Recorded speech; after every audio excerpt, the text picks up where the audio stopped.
Lezi indaba zehora lesikhombisa sikwethulela zona bukhoma ekomkhulu le-SABC Auckland Park eGoli naze inohlonze kusihlonje. We've got a number of issues to discuss. Trade issues, diplomatic issues and relationship issues. Umengameli wezwe uCyril Ramaphosa uthi uzogxila ezihlokweni ezimqoka kwelaseNingizimu Afrika uma esebamba umhlangano obhekwe ngabomvu nomengameli waseMelika uDonald Trump ngolwesithathu oluzayo. The order of the majority judgment reads as follows. The appeal is dismissed with costs.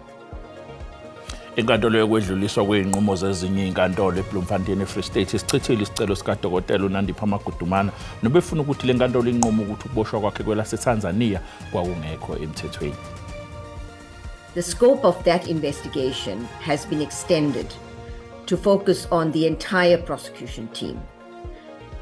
Inhloko ye-NPA u-Advocate Shamila Batohi uthi lolu phiko luphenya ngokuyiphatha kwabashushisi bombuso ecaleni lomfundisi odabuke eNigeria uTimothy Omotoso nowatholwe emsulwa ey'nsolweni zokudlwengula. Nabesikhulakhulana isikandaba esikhuluma mesebetshatha saze sababeka ey'nkwazini zomfula ey'nkwazini zothukela siyakhuleka nenabezinyane lenkesengeze.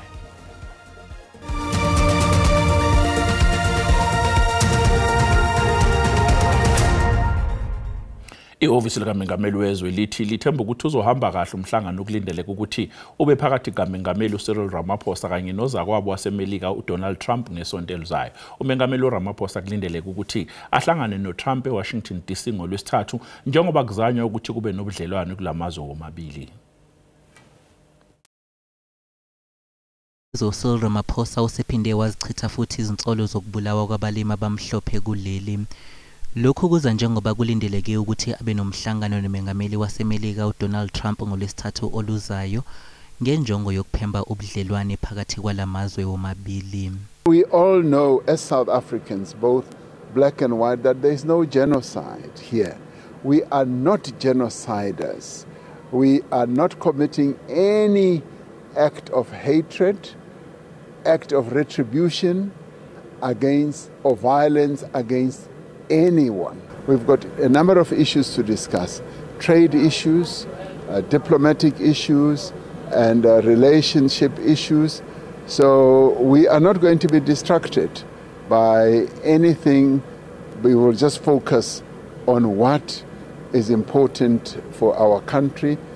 Ezinye izakhamuzi zakuleli ziphawulile ngalolu hambo. The president can probably get a chance to explain to President Trump as to what's happening, what are the laws, and explain certain misunderstandings. I don't think this meeting is going to yield any positive results, mainly because I feel like President Trump is focused on building the economy of the US and will do whatever it takes to just make sure that the economy of the US is top-notch. Kusenjalo iSABC isiqinisekisile ukuthi ungqongqoshe wezobudlelwane namazwe omhlaba uRonald Lamula, ungqongqoshe wehhovisi likaMengameli wezwe uKhumbudzo Ntshavheni kanye nongqongqoshe wezohwebo nezimboni uPakstow bazoba yingxenye yethimba elizobhekisa amabombo eMelika. Kusenjalo umengameli we-ANC uCyril Ramaphosa uvumile ukuthi bekufanele balisingathe kangcono udaba lwesabelo mali nokwenyuswa kwevetho kuyintela yempahla ethengwayo. uRamaphosa uthe njengoba kuzokwethulwa kabusha isabelo mali eParliament ngolwesithathu kuzofanele bafunde emaphutheni enzekile ngaphambilini ukuze bengashawa induku eyodwa njalo ngokubhuntsha kwesabelo mali kuleli hlandla likahulumeni wesikhombisa ophethe ngokubambisana kwamaqembu ehlukene.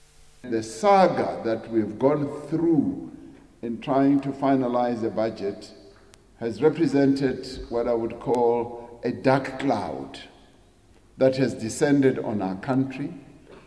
But I've often said we need to look below that cloud and see whether there is a silver lining that can help us to handle these matters better forward. Uphinde wabalula nokuthi isenkulu inselele kumasipala ezingeni lohulumeni basekhaya. Wexwayise iANC ngokuthi njengoba kusondela ukhetho ngonyaka ozayo, kuzofanele bagweme ukufaka kwabantu ezikhundleni zobukhansela nezimeya ngoba becatshangelwa, kodwa kufanele kujutshwe abakufanele ungena ezikhundleni ngaphandle kokwenzelelwa. We're going to the local government elections next year. And comrades, let's face it, this is what often happens. We will appoint, elect people because so-and-so does not have a job, doesn't have a job, and has no clue whatsoever about what should happen in local government.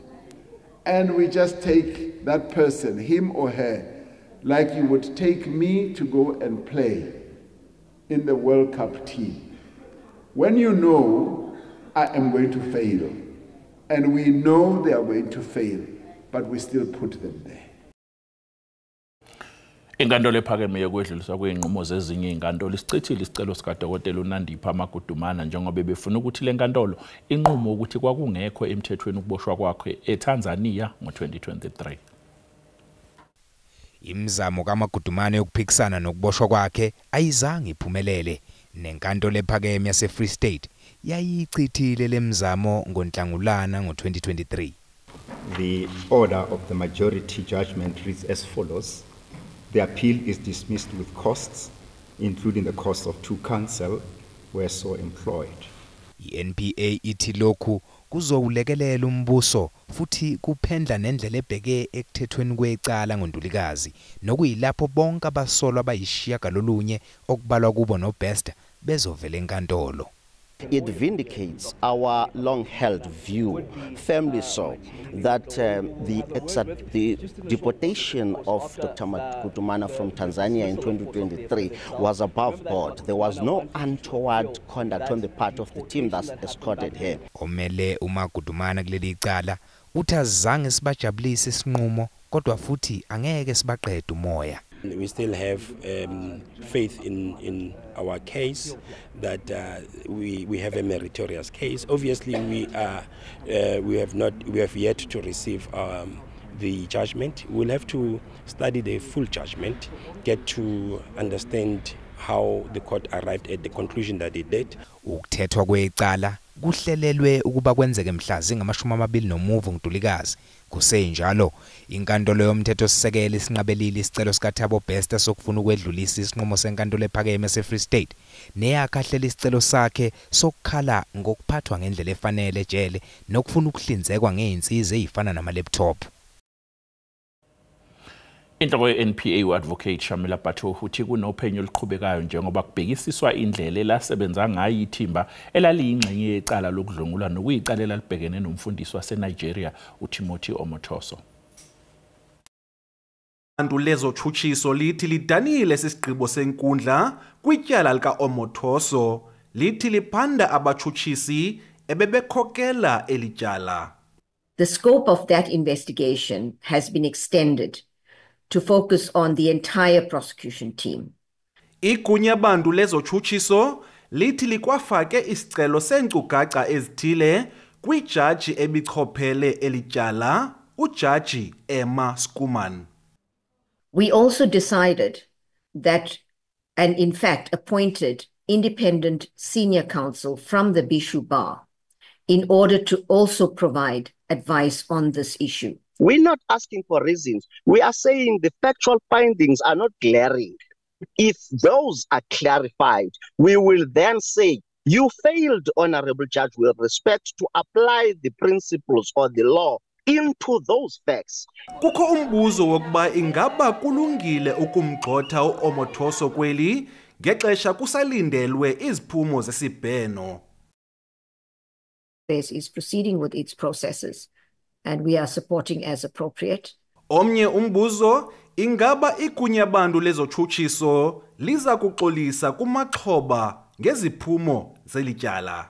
I certainly understand the importance of an apology.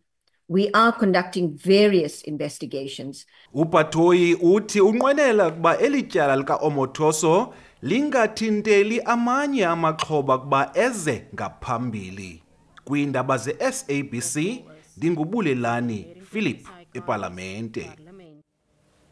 Obuholi beqembu umkhonto wesizwe esifundazweni KwaZulu-Natal buthi buzosebenzisa imphumela yokhetho yokuchibiyela lwakamuva njengesifundo ukuze lilungiselele ukhetho lohulumeni bezindawo oluzobanjwa ngonyaka ozayo. Leli qembu lithi liculisekile ngemphumela yalo yize lingenzanga kahle kwezinye indawo. Iqembu umkhonto wesizwe KwaZulu-Natal lithi lisebenza kanzima ukuletha uzinzo. Leli qembu lisanda ukwehlulwa okhethweni lokuchibiyela kumasipala iMoyo Mpofana. Kepha lithi liyakhula kakhulu esifundazweni. Selokhu lasungulwa leli qembu selinqobe amawadi amane okhethweni lokuchibiyela. Lithathe amawadi amathathu eqenjini ANC kanye nelilodwa ku-DA eThekwini. Ubuholi beqembu bethule amalungu amasha aseyingxenye yaleli qembu. Indodana yaloyo owayengumengameli wezwe uMnumzana uJacob Zuma, uEdward Zuma, obengumgcini mafa we-ANC esifundeni iMzala Nxumalo, uNhlakanipho Sibisi kanye noMatthew Oliphant sebengamalungu omkhonto wesizwe. MKP is not a Zuma Stokvel. I must correct this thing. It's not a Zuma Stokvel. It so happens that President Zuma is instrumental in it, but it's not. Sisaya 2026. Sinesiqiniseko sokuthi sifika 2026 Impofana iyobe united, no Ward 4 iyobe united. Njengazo zonke indawo zomkhonto wesizwe esesiyunitile ekade zinezingxabano. Ubuholi beMK esifundazweni buthi azikho izikhundla azonikwa zona lamalungu asanda kuzibandakanya neqembu okwamanje. NginguSimphiwe Makhanya wezindaba zeSABC ngiseshowe. Mbukele sathi qwe itolo kanti mabe sibuya sizokuphathela udaba oluthi umuntu okade ewusupervisor wakhe kuthe noma esegula esucela akeze emsebenzini wa insista yena wathi akeze. Omnyango wezempilo KwaZulu-Natal uthi ulithathela phezulu uphenyo mayelana nokushona kukaDokotela oneminyaka engama-25 ubudala eshonele emsebenzini esibhedlela iPrince Mshiyeni eMlazi.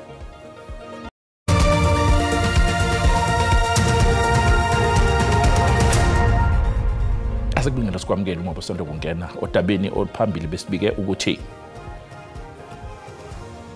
umengameli wezwe uCyril Ramaphosa uthi uzogxila ezihlokweni ezimqoka kwelaseNingizimu Afrika uma esebamba umhlangano obhekwe ngabomvu nomengameli waseMelika uDonald Trump ngoLwesithathu oluzayo. Bukela sikhumbuzo ukuthi lezi ndaba ziyatholakala ku-YouTube na ku-SABC Plus. Ngena kuzo uyicinga amagama athi SABC izindaba na kanjani uzoyithola ngobunjalo bazo. Ungqongqoshe wezamanzi nenhlanzeko uPhemi Majodini uphelezelwa ikhulu zomkhandlu uDolobha iTshwane namhlanje beyohlola inqubekela phambili ekuthuthukisweni kwesikhungo esiphehla amanzi iRooival eHammanskraal eTshwane. Uhlelo lokuthuthukisa iRooival lwalubhekene nezinkinga ngenxa yezinsolo zenkohlakalo esihlobene nokugodileka izigidi zamarandi. Manje luphenywa uphiko luphenya amacala akhethekile iSIU. Izikhulu zomkhandlu dolobha zithi ikhona inqubekela phambili kanti uhlelo lokuthuthukisa kubhekwe ukuthi luphothulwe ngoNhlangulana wangonyaka ozayo. In addition to completing phase 1A, we have been able to start phase 1B 6 months ahead of schedule. And while we are slightly delayed because of the reasons that you have outlined, that we're supposed to be at 10% on 1B, we are at 6% because of the inclement weather. Ukuthuthukiswa ke kohlelo iClipdrift kulezigaba ezisele kuyaqhubeka kodwa kunokubambezeleka. Our new revised dates will be that by September all this work should be done. Our people must be getting that additional 50 megaliters per day. Lesikhungo ke sizophakela ngamanzi izakhamuzi zaseHammanskraal. Omnyango wezempilo KwaZulu-Natal uthi ulithathela phezulu uphenyo mayelana nokushona kaDokotela oneminyaka engama-25 esemsebenzini esibhedlela iPrince Mshiyeni Memorial eMlazi. Laba esithi badlulile emhlabeni oDokotela kuleli viki ukhona lo obesebenza ePrince Mshiyeni lapho kutholakala khona ukuthi noma okunama allegations khona ukuthi umuntu okade ewusupervisor wakhe kuthe noma esegula esucela akeze emsebenzini wa insista yena wathi akeze. Siyafisa nje ukusho ukuthi leyo ndaba leyo noma leyo report asithathela ngaphansi. Udaba lolu esidila nalo siyal investigator sikhuluma nje and sikhuluma nje uDokotela lo okuyona bewusupervisor usese kwi precautionary suspension. Ukuze sikwazi ukuthi sil-investigate kahle lolu daba lwethu. Ngiyafisa kodwa ukukhuluma noDokotela bethi abancane abaqalayo abama-interns ukuthi uma ngabe kukhona umuntu onihlukumezayo ningafeli ngaphakathi ningacomplaini nikini nodwa ngoba nina nodwa manihlangene ayikho into eningakwazi ukusizana ngayo kuyona. Uma kukhona noma imuphi umuntu osemsebenzini ongaphathekile kahle, umnyango kaHOD uvulekile. Umnyango wami njengo MEC uvulekile. Uma nje ngisho ngangibhalela incwadi anonymous ethi kulesa sibhedlela siphethwe kwabudokotela ubani siyagijima esikwenze lolu daba. Umndeni wezelamane imbili eyidutshulwe ezilele zashona e-Eastern Cape unxusa bomthetho ukuthi kusheshise uphenyo ukuze kuboshwe abenzi bokubi. Lesigameko senzeke ngaseqaleni kwaleli sonto esigodini sase-Aphanceha ngaphandle kwaseDikeni. Isikizi sokubulawa kukaNtombekhaya Magida kunye nodade wakhe onomfanelo sishiye usapho lwabo lothukile. Nangona kunjalo nobangela wesisehlo awaziwa. Olusapho luthi kunzima ukuyamkela le meko bazibona bekuyo. Isiphethe kabuhlungu kakhulu. Isiphethe kabuhlungu kakhulu. Ngakumbi ugetyengo kwabantu abakhulu abadala bakula age 75 and 85 belele. Imasikizi great. Wena mhlambi umuntu onobana uyibonile umbono ombi kakhulu. Isiphethe kakubi isahleli nangoku ezinhlizweni nasemehlweni ethu. Ukanti abasemagunyeni bathi benza konke kusamandleni ukuqinisekisa ukuba bayabanjwa abenzi bobubi. Zikhona inkcukacha ke ezifumanekileyo njengamakhohlombe apha kule ndawo yesiganeko zisayoqwalaselwa ngamapolisa. Amapolisa akalandela umkhondo ajonge zonke inkalo. Sinethemba kakhulu ubana kungekudala abantu abenze esisiganeko bazawufumaneka babanjwa ngamapolisa abajongana nengalo yomthetho. Kulindeleke isibini singcwatywe ngomgqibelo weveki ezayo. Abongile Yankees kwiindaba za-SABC kwilali Aphanceha ngaphandle kwaseDikeni kwiphondo leMpuma Koloni. Emva kwenyanga ezisikhombisa edlule emhlabeni ekugcineni uKamokhelo Nthakong owayeneminyaka emibili ubudala ubekwe endaweni yakhe yokugcina namhlanje. uKamokhelo washona ngesikhathi kusho umjondolo ngonyaka odlule eNemalpias East ePitoli. Umndeni wenza ulibofuzo ngondasa kepha ubungenayo imali yokukhokhela indleko zomngcwabo wakhe. Umndeni wakaNthakong ubuthane ukuyovalelisa indodakazini yabo uKamokhelo. Inkonzo yakhe iqale ngomzuzu obenzima njengoba umama wakhe uNtswaki eqale iculo ezwakalisa ukubonga labo abelule isandla ngesikhathi esinzima. Inhlangano iSoul of Africa ingenelelile ukulekelela umndeni ngezindleko zomngcwabo. It was a very difficult journey indeed, because we had to fight for the DNA test to come out. After the DNA test coming out, we had to go look for funders, sponsors to assist us in burying our beloved daughter.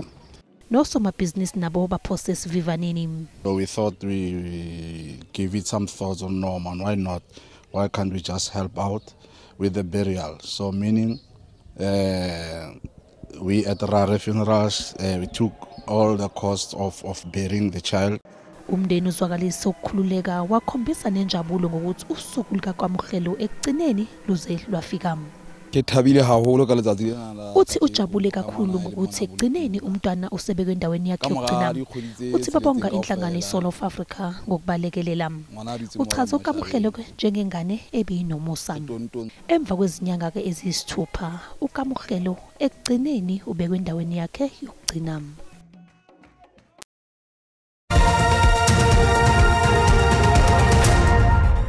Ibanyana Banyana yenza amalungiselelo okugcina ukuyodlala emqhudelwaneni iWAFCON eMorocco ngoNhlangulana. Umqeqeshi waleli qembu uDesiree Ellis umemezela iqembu labadlali abangama-24 abazodlala emidlalweni emibili yobungani neBotswana kanye neZambia kulamasonto amabili ezayo. Ibanyana Banyana isesigabeni sokugcina samalungiselelo omqhudelwano iWAFCON ezobanjelwa eMorocco. Ompetha balomqhudelwano bazodlala imidlalo emibili yomngane neBotswana neZambia kulamasonto amabili ezayo.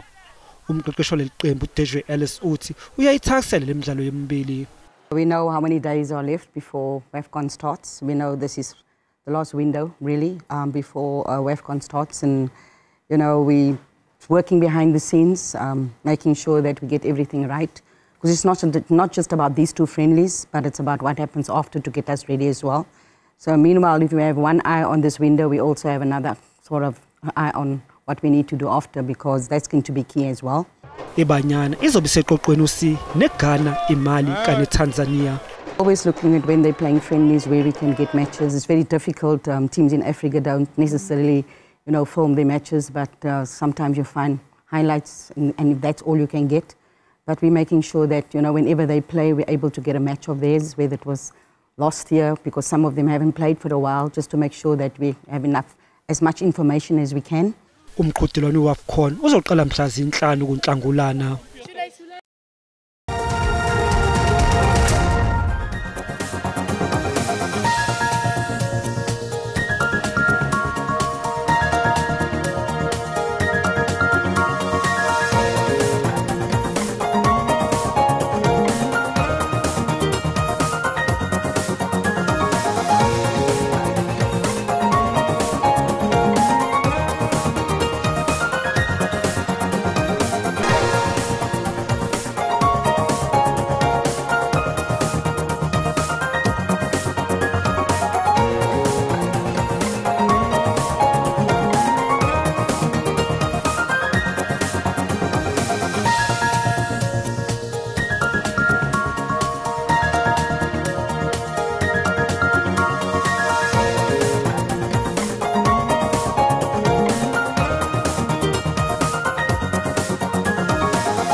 Mbukeli, usale kahle.